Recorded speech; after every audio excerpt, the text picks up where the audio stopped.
നല്ല മധുരമാണ്. കടയിൽ നിന്ന് വാങ്ങിക്കുന്നതിനേക്കാൾ വളരെ മധുരമുള്ള സ്വാദിഷ്ടമായ പഴമാണ്. ഇലന്തപ്പഴമെന്നും പറയും, ഗ്രീൻ ആപ്പിൾ എന്നും പറയും. ഈ കാണുന്നത് കണ്ടോ, ഈ ചെടിയെല്ലാം ഇപ്പോൾ പൂവിട്ടിരിക്കുന്നു. ഇത് ഡിസംബറിന് മുമ്പുള്ള മഴ പെയ്ത് കംപ്ലീറ്റ് പോയി, എല്ലാം ഉണങ്ങിപ്പോയി. ഉണങ്ങിയെന്ന് പറഞ്ഞാൽ ചെറുതായിട്ട് ഉണങ്ങിപ്പോയി, പൂക്കളെല്ലാം പോയി, പൂക്കളുണ്ടാകുന്നില്ല. മഴ പെയ്ത് ശരിക്കും എല്ലാ ചെടിയും നഷ്ടപ്പെട്ടു. ഞങ്ങൾ എന്ത് ചെയ്ത്, ഞങ്ങളെ ചെടികളെല്ലാം പിഴുതെടുത്തിട്ട് അതിൻ്റെ പുതിയ വളം ചേർത്ത് കുഴച്ച് രണ്ടാമത് വെച്ചു. രണ്ടാമത് വെച്ച് കഴിഞ്ഞപ്പോൾ 2 മാസം കഴിഞ്ഞപ്പോൾ പൂവിട്ട് തുടങ്ങി. ഇപ്പം എല്ലാത്തിനും നിറയെ പൂവാണ്. കണ്ട എത്ര തരം ബോഗൺവില്ല ഉണ്ടെന്ന് നോക്കി.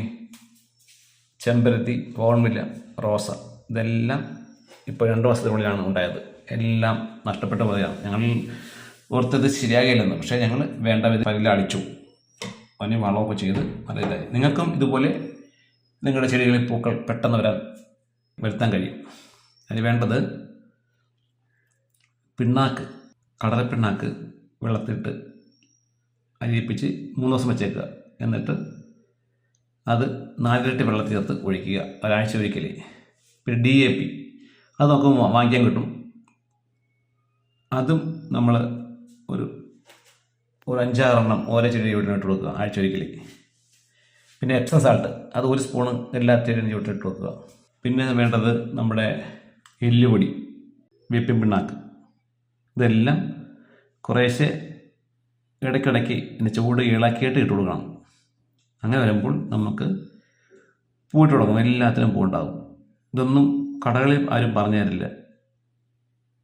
അപ്പോൾ നമ്മൾ വാങ്ങിക്കുമ്പോൾ ചെടിക്ക് പൂവുണ്ടാകും, പക്ഷേ അത് പോയ ശേഷം പിന്നീട് പൂവുണ്ടാകില്ല. അത് നമ്മൾ രണ്ടാമത് ഇതുപോലെ ചൂട് ഇളക്കി കൊടുത്ത് പുതിയ വളം ചേർത്ത് വെച്ചാൽ മാത്രമേ പൂവുണ്ടായുള്ളൂ. അപ്പോൾ നല്ല മധുരമാണ്. കടയിൽ നിന്ന് വാങ്ങിക്കുന്നതിനേക്കാൾ വളരെ മധുരമുള്ള സ്വാദിഷ്ടമായ പഴമാണ്. ഇലന്തപ്പഴമെന്നും പറയും, ഗ്രീൻ ആപ്പിൾ എന്നും പറയും. നിങ്ങൾക്ക് എൻ്റെ ഈ വീഡിയോ ഇഷ്ടപ്പെട്ടെങ്കിൽ ലൈക്ക് ചെയ്യാനും കമൻറ്റ് ചെയ്യാനും മറക്കരുത്. കൂടാതെ സബ്സ്ക്രൈബ് ചെയ്യണേ.